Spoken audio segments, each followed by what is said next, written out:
عبس وتولى أن جاءه الأعمى وما يدريك لعله يزكى أو يذكر فتنفعه الذكرى أما من استغنى فأنت له تصدى وما عليك ألا يزكى وأما من جاءك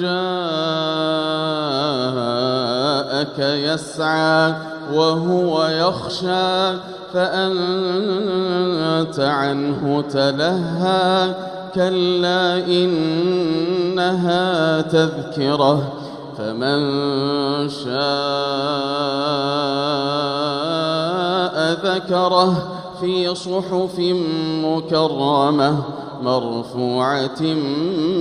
مطهرة بأيدي سفرة كرام بررة قتل الإنسان ما أكفره من أي شيء خلقه من نطفة خلقه فقدره ثم السبيل يسره ثم أماته فأقبره ثم إذا شاء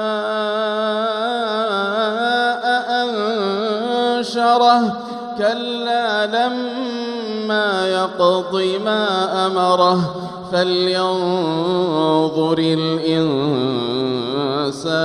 إلى طعامه أنا صببنا الماء صبا ثم شققنا الأرض شقا فأنبتنا فيها حبا وعنبا وقضبا وزيتونا ونخلا وحدائق غلبا وفاكهة وأبا متاعا لكم ولأنعامكم فإذا جاءت الصاخة يوم يفر المرء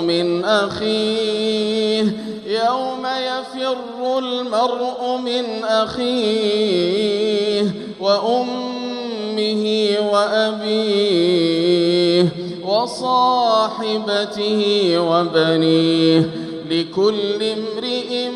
منهم يومئذ شأن يغنيه وجوه يومئذ مسفرة ضاحكة مستبشرة ووجوه يومئذ عليها غبرة ترهقها قترة أولئك هم الكفرة الفجرة.